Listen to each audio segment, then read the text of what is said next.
আগের দিন যেটা পড়া হয়েছিল সেটা হলো ডট প্রোডাক্ট, মানে দুটো ভেক্টরের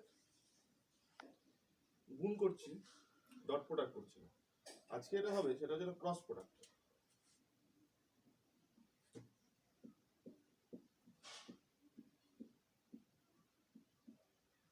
ক্রস প্রোডাক্ট কখন হয়? ক্রস প্রোডাক্ট তখন হয় যখন দুটো ভেক্টরকে মাল্টিপ্লাই করলে একটা ভেক্টর আছে, দুটো ভেক্টরকে মাল্টিপ্লাই করলে একটা ভেক্টর আছে। যেমন ই একটা ভেক্টর আছে, বি একটা ভেক্টর আছে, এদের দুজনের ক্রস প্রোডাক্ট মানে এ ক্রস বি। এর ফর্মুলাটা হচ্ছে কি হলো mod A mod B sine theta. তাহলে এইটা বা এইটা একটা ভেক্টর, কেন বলেন দুটো ভেক্টর গুণ করলে একটা ভেক্টর আছে। তাহলে এ আর বি যদি দুটো ভেক্টর হয় তাহলে তাদের ক্রস প্রোডাক্টও একটা ভেক্টর। ডট প্রোডাক্টের ক্ষেত্রে কি ছিল, এ আর বি দুটো ভেক্টর হলে ডট প্রোডাক্টটা স্কেলার হতো, এখানে ক্রস প্রোডাক্ট একটা ভেক্টর। এখন এখানে ব্যাপারটা এরকম, মানে কিভাবে বোঝা হয় ডিরেকশনটা। ধরে নেওয়া যাক যে আমরা কোনো একটা স্ক্রুকে ক্যাচ দিচ্ছি, তো ধরে না এটা একটা স্ক্রু আছে, আমরা একে যদি এরকম ভাবে ঘোরাই তাহলে কি হবে, যদি এরকম ভাবে ঘোরাই তাহলে জিনিসটা এরকম করে যদি ঘোরাই তাহলে জিনিসটা কি হবে, আর এরকম করে ঘোরালেই বা কি হবে। প্রথমে এই দিকটা আছে, আমি এরকম করে ঘোরাই, এরকম করে ঘোরাই, তাহলে এই যে স্ক্রুটা আছে, এটা ধরুন একটা স্ক্রু আছে, সেই স্ক্রুটা এইদিকে মুভ করবে বা এইদিকে যাবে। কিন্তু যদি আমি ডিরেকশনটা উল্টো করে দিই, মানে এদিকে করে দিই, তাহলে কি হবে, এই স্ক্রুটা খুলবে। ক্রস প্রোডাক্টের হিসাবটাও ঠিক সেরকম ভাবেই হয় যে এ ক্রস বি এর ডিরেকশনটা কোন দিকে হবে প্রথমে আমাকে জানতে হবে। মাথায় রাখতে হবে যে সবসময় ক্রস প্রোডাক্ট ভেক্টরগুলোর সাথে পারপেন্ডিকুলার হয়। ধরে নেওয়া যাক এ একটা ভেক্টর আছে, বি একটা ভেক্টর আছে, এদের মধ্যে একটা অ্যাঙ্গেল আছে থিটা, এদের ক্রস প্রোডাক্টটা কোন দিকে যাবে,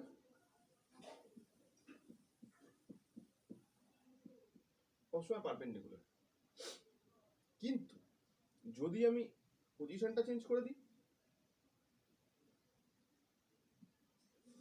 তাহলে এটা এদিকে যাবে না, পারপেন্ডিকুলার অবশ্যই হবে, সেটা নিচের দিকে পারপেন্ডিকুলার হবে।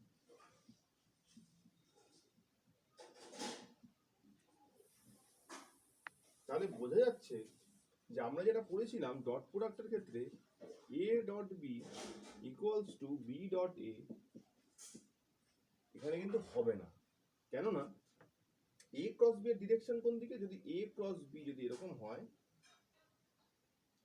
বি ক্রস বি তার অপোজিট দিকে, এ ক্রস বিটা এদিকে ছিল, বি ক্রস বিটা অপোজিট দিকে, তার ডিরেকশনটা চেঞ্জ হয়ে যায়। তখন এখানে কি বলেছিলাম, উল্টো ডিরেকশনের জন্য কি হয়, মাইনাস হয়। এটা যদি এদিকে থাকে, সেটা যদি প্লাস ধরি, এদিকেরটা মাইনাস, তার মানে মাইনাস বি ক্রস এ। তো এটা হলো ডট মানে ক্রস প্রোডাক্ট। অঙ্ক করতে গেলে কি করে করতে হবে, অঙ্ক করতে গেলে যেটা হয় সেটা হলো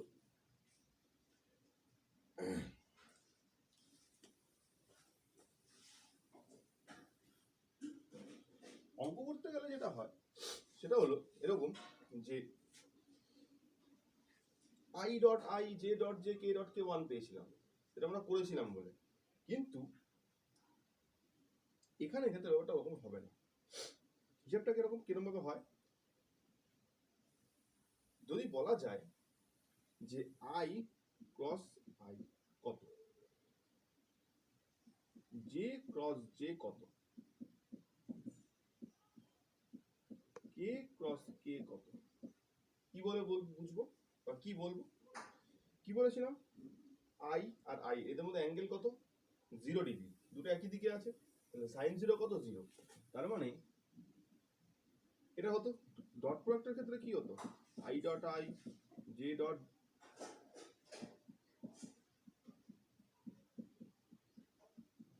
ওয়ান হতো। এখানে আরেকটা নিয়ম আছে ক্রস প্রোডাক্টের ক্ষেত্রে, সেটা হলো এরকম, আই জে কে এরকম ভাবে লেখা হয়, লিখি নিয়ে ঘড়ির কাঁটার দিকে ঘোরানো হয় এরকম ভাবে। কিরকম? যদি জিজ্ঞাসা করা আই ক্রস জে কত, তাহলে হবে উল্টো, পরেরটা। আই ক্রস জে মানে কি? জে ক্রস কে মানে আই, কে ক্রস আই মানে জি।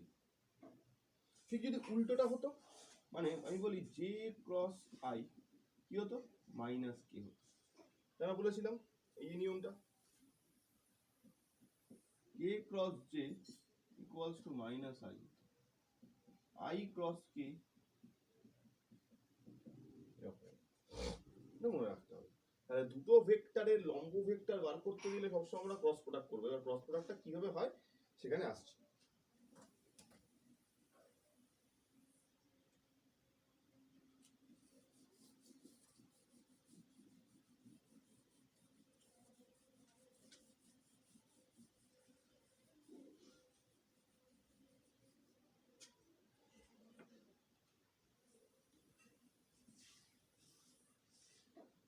ধরা যাক let two vector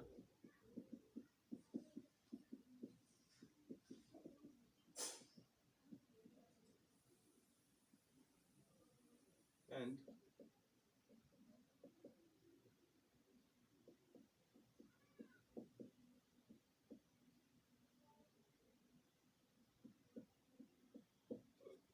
ঠিক আছে, দুটো ভেক্টর আছে। Calculate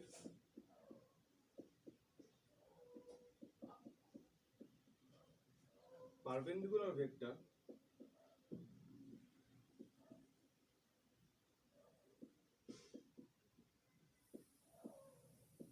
A and B, A আর B এর পারপেন্ডিকুলার ভেক্টর বার করব। তো কি বলেছিলাম পারপেন্ডিকুলার ভেক্টর মানে কি? পারপেন্ডিকুলার ভেক্টর মানে হচ্ছে কি হলো A cross B। Cross product কিভাবে করব? প্রথমে দুটো দাগ দেব,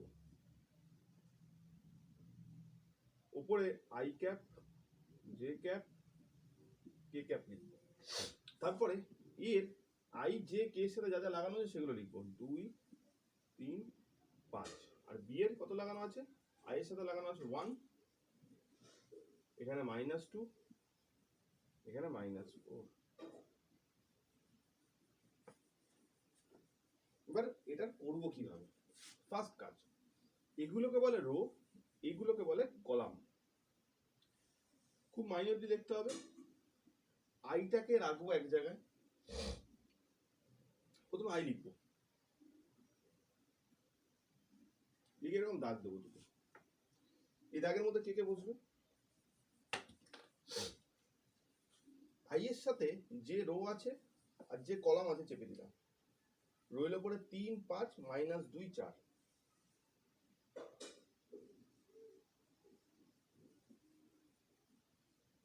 এবার রইল পরে জে, এরপরে জে আসবে, জে এর আগে এখানে মাইনাস দিতে হবে।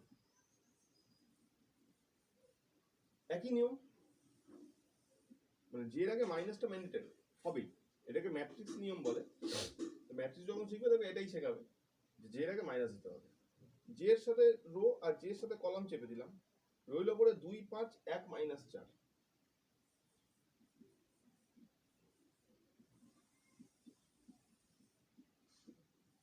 কে কে এর আগে আবার প্লাস, মানে হিসাবটা এরকম হয় প্লাস মাইনাস প্লাস।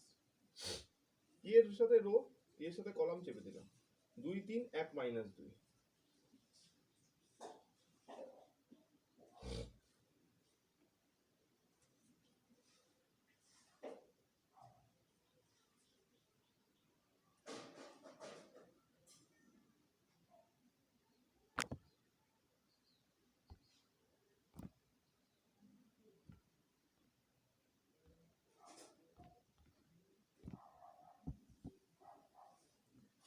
এবার প্রোডাকশনটা কিরকম হবে?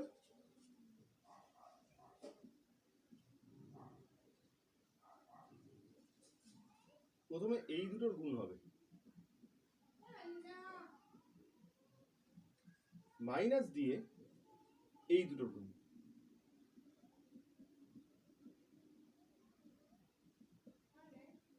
প্রথমে এই দুটোর গুণ,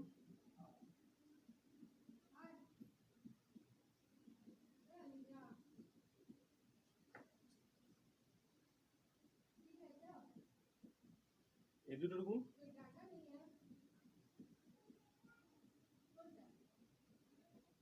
তারপর এই দুটো গুণ, মাইনাস হয় মাঝখানে।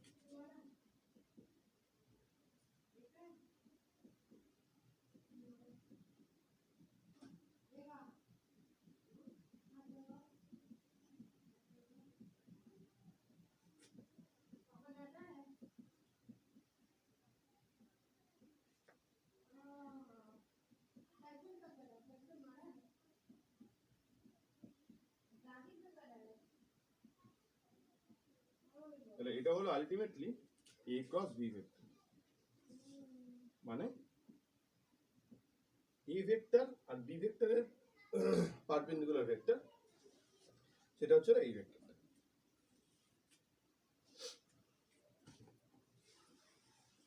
এটা হচ্ছে ক্রস প্রোডাক্ট।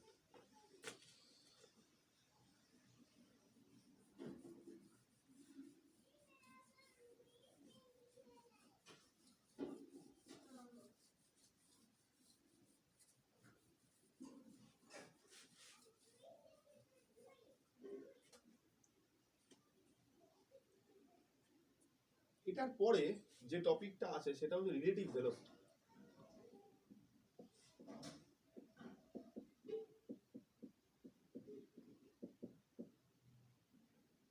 রিলেটিভ ভেলোসিটি ব্যাপারটা কিরকম?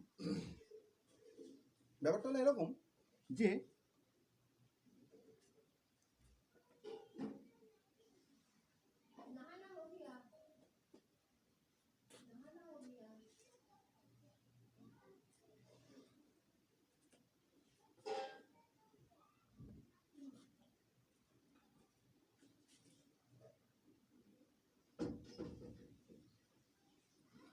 ধরে নাও দুটো পার্টিকেল আছে, ধরে নাও তুমি ট্রেনের মধ্যে বসে আছো, ট্রেন যাচ্ছে, ট্রেন ধরে এদিকে যাচ্ছে, তুমিও এদিকে যাচ্ছ। তুমি যদি বাইরের কোনো জিনিসকে দেখো তোমার মনে হবে জিনিসটা এদিকে চলে যাচ্ছে, কিন্তু অরিজিনালি কি জিনিসগুলো এদিকে যায়? যায় না, তোমার মনে হয়। তোমার রেসপেক্টে কোনো একটা কিছুর ভেলোসিটি, দুটো গাড়ি একসাথে যাচ্ছে একই বেগে একই দিকে, একটা লোক আরেকটা লোকের দিকে, এক গাড়ির লোক আরেক গাড়ির লোকের দিকে তাকালে কেউ কাউকে এগিয়ে যেতে বা পিছিয়ে যেতে দেখবে না, কিন্তু দুজনে তো এগোচ্ছে, মানে ওর মনে হচ্ছে ও যেন স্থির আছে।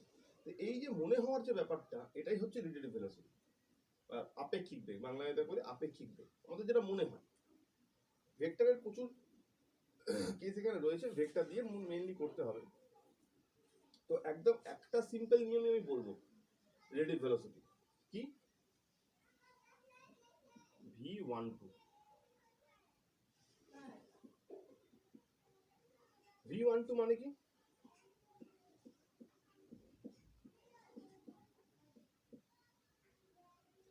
এটা হচ্ছে কি, এটার মানে হচ্ছে রিলেটিভ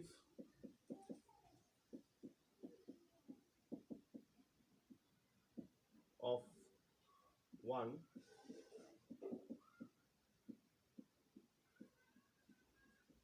with respect to 2, মানে এক নম্বর বডিটার relative velocity with respect to 2, যার রেসপেক্ট সেটা হচ্ছে সেকেন্ডে থাকে।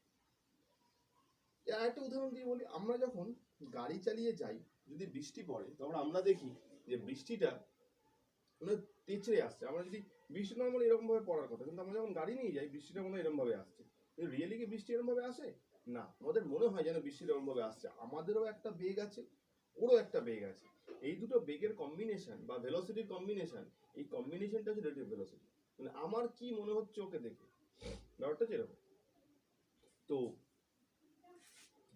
মাইনাসের হিসাব কি বলেছিলাম, এখানে আরেকটা নিয়ম বলে রাখি, যার রেসপেক্টে রিলেটিভ ভেলোসিটি হবে সেটাকে মাইনাস করতে হবে, সিম্পলি তাকে মাইনাস করতে হবে।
কন্ট্রাস্টটা একটু প্রবলেম হচ্ছে।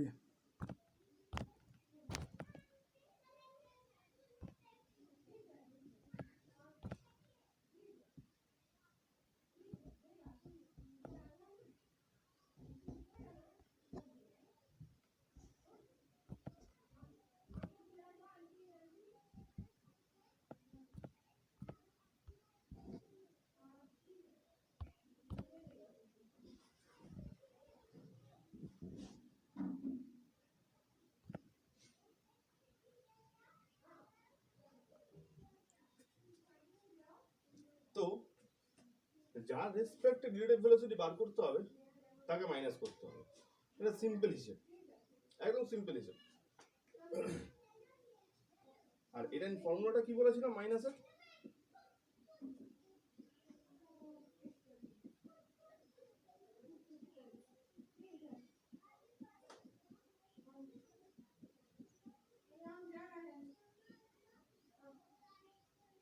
এটা হচ্ছিল formula.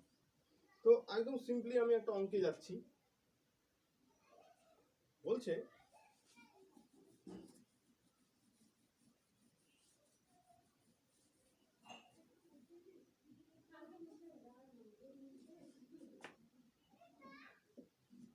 two car A and B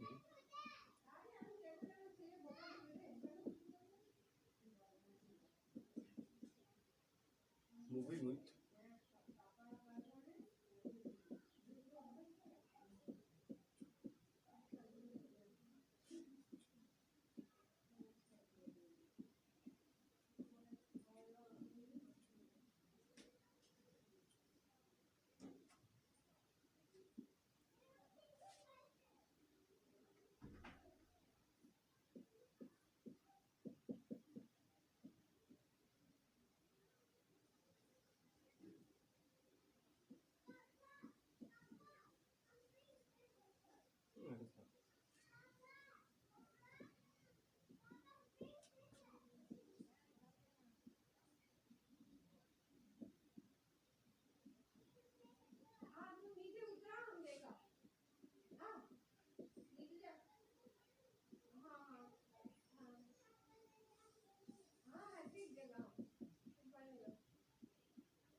A আর B দুটো কার আছে, 80 kilometre per hour 80 √ 2 kilometre per আওয়ারে যাচ্ছে।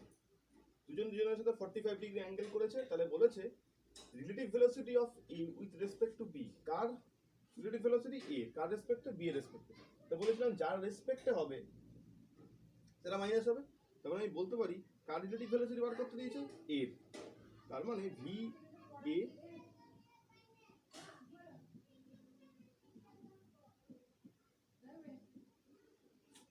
এই তুমি ছবিটা যদি আঁকি তাহলে এটা যদি VA হয়, এটা যদি VB হয়, এটা যদি 45 ডিগ্রি অ্যাঙ্গেল হয়, তাহলে মাইনাস VB কোন দিকে? এদিকে মাইনাস VB। তার মানে এখন রেজাল্ট্যান্ট যেটা সেটা কার কার মধ্যে হচ্ছে VA আর মাইনাস VBর মধ্যে, মানে এটার মধ্যে আর এটার মধ্যে। কোন দিকে হবে? অবশ্যই এর মাঝামাঝি কোনোটা ডিরেকশনে হবে। কিরকম ভাবে বার করবো? প্যারালেলোগ্রাম ল দিয়ে। এরকম এদিকে হবে, মানে ও একে দেখবে যেন এদিকে চলে যাচ্ছে, এই ভিবি মানে বি একে দেখবে যেন এদিকে চলে যাচ্ছে, এটাই হচ্ছে হলো ভিএ। তাহলে কি করে বার করবো?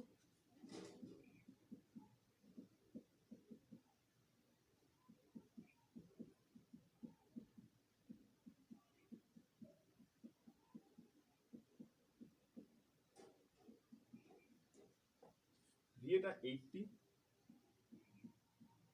ভিবিটা 80 √ 2,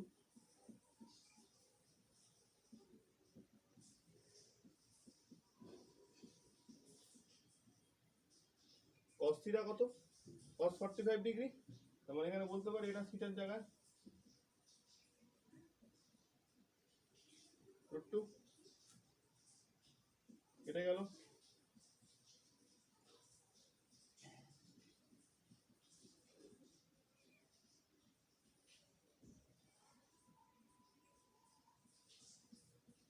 কেটে গেল।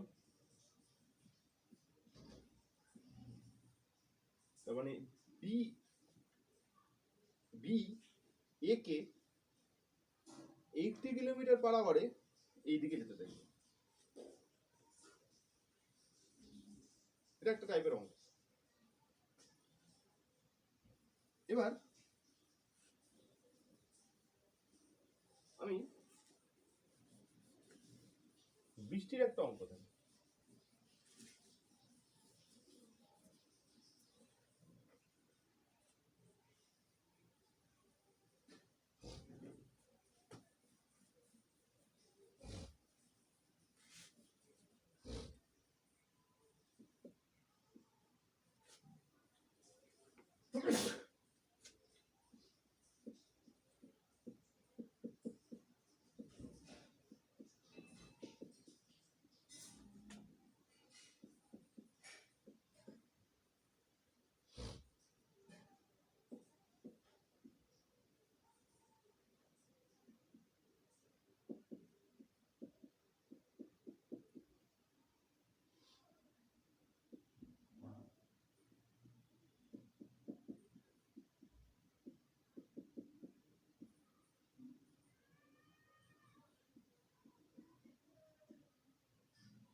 একটা লোক 2 কিলোমিটার পার আওয়ারে রাস্তা দিয়ে যাচ্ছে, বৃষ্টি 3 কিলোমিটার পার আওয়ারে উপর থেকে নিচের দিকে পড়ছে। তাহলে বলেছে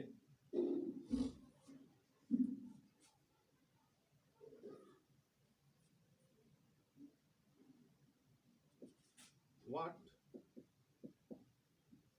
is the velocity of rain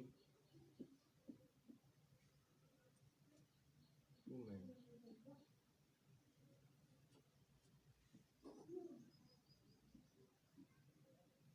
মানে লোকটার কাছে বৃষ্টির ভেলোসিটি তাহলে কি হবে? তাহলে লোকটার কাছে মানে লোকটার রেসপেক্টে বৃষ্টির ভেলোসিটি বা রেইনের ভেলোসিটি মানে বলতে পারি আমাকে বার করতে দিয়েছে ভি আর এম,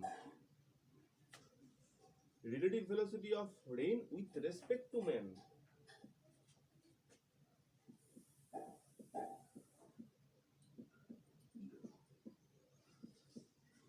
ভিআর মাইনাস ভিএম। তো ছবিটা আঁকবো কিভাবে? বৃষ্টি ওপর থেকে নিচের দিকে পড়ছে, লোকটা এদিকে যাচ্ছে, এই যে মাইনাস মানে কি, এটা কোন দিকে চলে যাবে?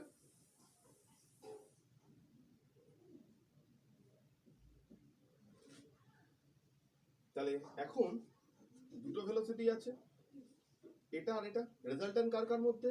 এর মধ্যে আর এর মধ্যে বার করতে হবে ভিআর মাইনাস ভিএম, মানে এটা আর এটা। যাকে যার রেসপেক্টে করব তাকে মাইনাস করে দেবো বা তাকে উল্টে দেবো। রিলেটিভ ভেলোসিটির এই একটাই নিয়ম, যার রেসপেক্টে করব তাকে উল্টে দেবো। উল্টে দিয়েছি। তো দুটো ভেক্টর পারপেন্ডিকুলারলি থাকলে পরে তাদের রেজাল্টেন্ট ভেক্টর কি বলেছিলাম?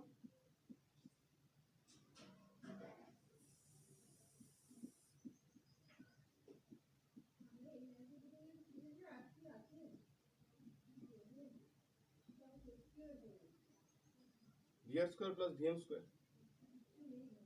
এবার কোন দিকে কাজ করবে? তো এটা আমি ভ্যালুটা বার করতে পারি।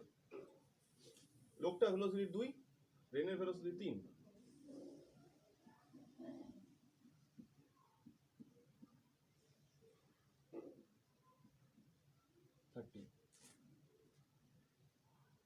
কোন দিকে কাজ করবে? তো অবশ্যই ভেতরে কোনটা দিকে কাজ করবে। তো সেটা আমরা কি করে বার করব? খুব ভালো করে দেখতে গেলে আমি যদি এরকম ভাবে পারপেন্ডিকুলার টানি, তো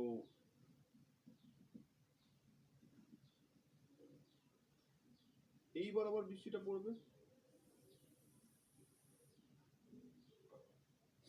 তো যদি আমি পারপেন্ডিকুলারের সাথে কত অ্যাঙ্গেল করেছে সেটা বার করতে চাই, তাহলে এটাকে থিটা ধরি, তাহলে এটাও থিটা, তাহলে এটা একটা ট্রায়াঙ্গেল অনুযায়ী এটা 90 ডিগ্রি। তাহলে এই থিটার এগেইনস্টে এটা কি?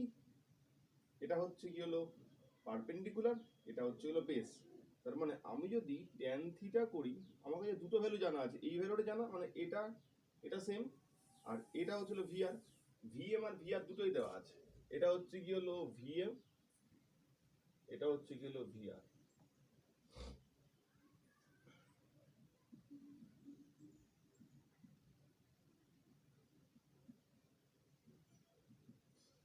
ভিএম হচ্ছিল 2, এখান থেকে ক্যালকুলেটারে বার করে নেওয়া যাবে থিটাটা।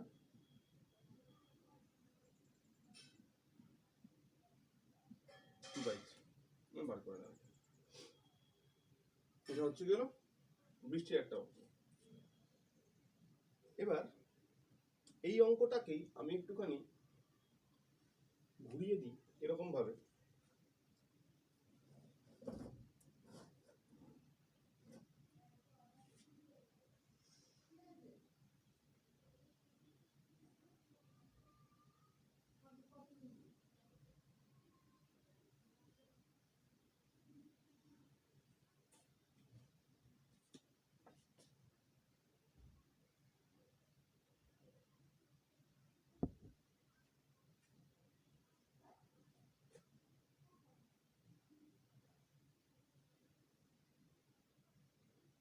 তো একটা লোক 2 কিলোমিটার পার আওয়ারে যাচ্ছিল। তো এবার যেটা লিখবো, rain appears to fall by আবার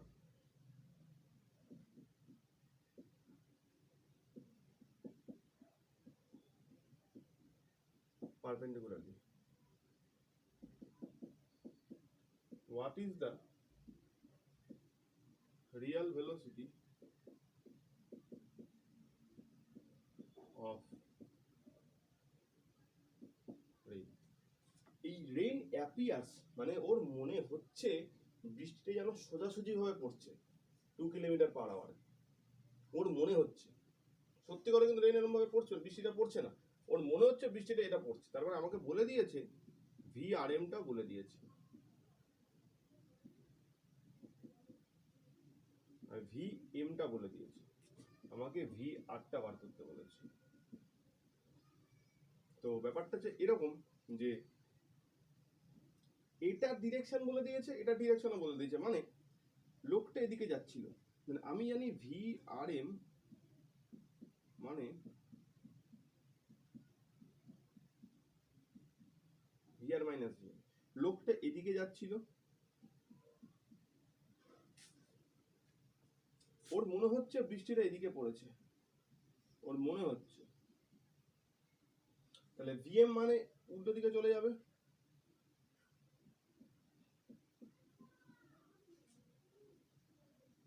এদিকে চলে যাবে। তো এটা হচ্ছে রেজাল্টেন্টটা, আমাকে বার করতে হবে ভিআর। যেমন দেখা যাক ভিআরটা তাহলে কি, এই সমীকরণ থেকে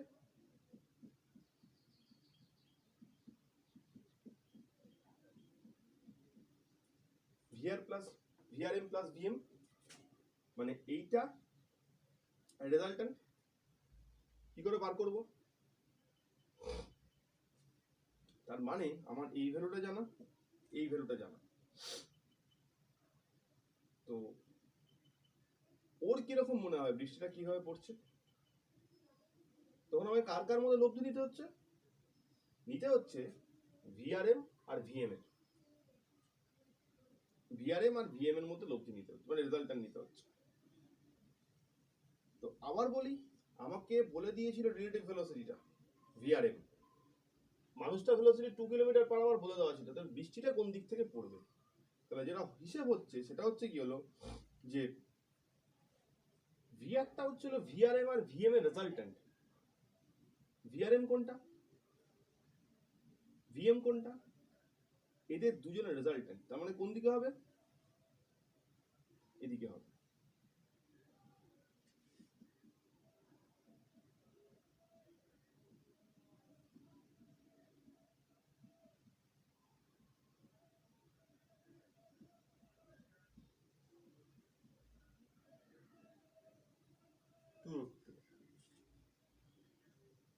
বেরোলো। এবার তাহলে ডিরেকশনটা কি করে বার করবো?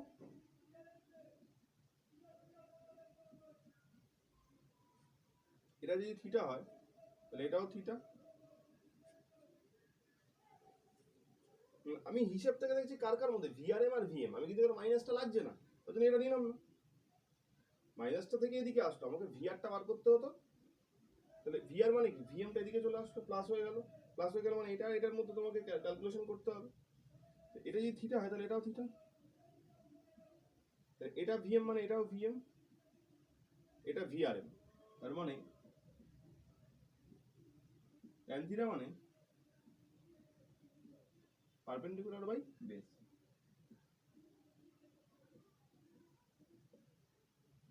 থিটা হচ্ছে কি হলো 45 ডিগ্রি।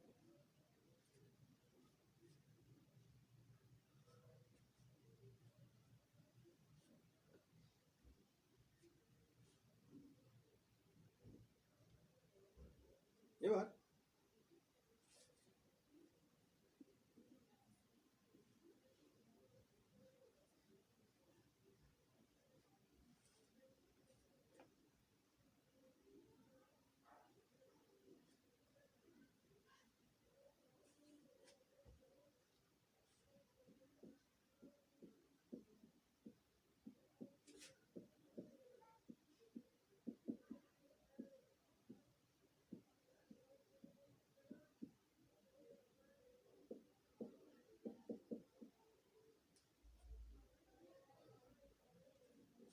ব্যাপারটা ঘুরে ফিরে কিরকম জায়গায় আসছে, ধরে নাও এখানে একটা নদী আছে, তো নদীটার ডেপথ মানে সেটা হচ্ছে ডি, নদী। তো এটা পুকুর না নদী। পুকুর আর নদীর মধ্যে পার্থক্যটা কি? পার্থক্যটা হচ্ছে গেল নদীতে স্রোত থাকে বা স্ট্রিম থাকে, পুকুরে যেটা থাকে না। তো পুকুরে যেটা জল, সেই জলটাকে আমরা বলে থাকি স্থির জল, মানে শান্ত স্থির, কোনো আলাদা কোনো ভেলোসিটি নেই, কিছু নেই। কিন্তু নদীর আলাদা করে একটা ভেলোসিটি আছে। তো ধরে নিলাম একটা সাঁতারু যে নদীর এপার থেকে এপারে যেতে চাইছে সোজাসুজি ভাবে, তো ও কি করবে, এখান থেকে লাফ দেবে, তাহলে ও এই বরাবর যাবে, যেতে চাইবে। কিন্তু আমি যদি ধরে নিই নদীর স্রোত আছে, তাহলে নদীর স্রোত অবশ্যই আছে, নদীর স্রোত ধরে নিই আমি এদিকে আছে, তাহলে কি নদীর স্রোতটা ওকে এদিকে যেতে দেবে? কখনোই দেবে না, ওকে সবসময় এদিকে টানবে। তখন ও এই বরাবর চলে যাবে। তার মানে এটা যদি ভি অফ রিভার হয়, এটাকে আমরা নর্মালি ইউ দিয়ে ধরে থাকি। ইউটা হচ্ছে গেল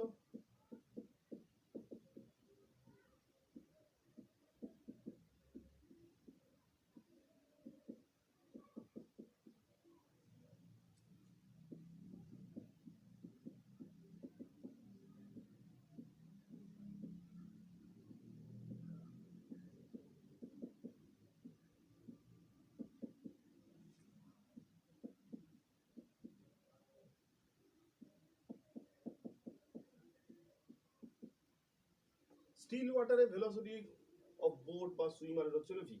মানে যদি নদীটায় কোনো স্রোত না থাকতো তাহলে ও ভি ভেলোসিটিতে এদিকে চলে যেত, আর রিভারের ভেলোসিটি ইউ। তার মানে যেটা বোঝা গেল সেটা হচ্ছে ও এদিকে যেতে পারবে না, ওকে এই বরাবর যেতে হবে। এদের দুজনের রেজাল্টেন্ট ভেলোসিটি কত? Velocity V square plus U square, এটা রেজাল্টেন্ট ভেলোসিটিতে যেতে হবে। এটাকে যদি আমি ডাব্লিউ ভেলোসিটি ধরি,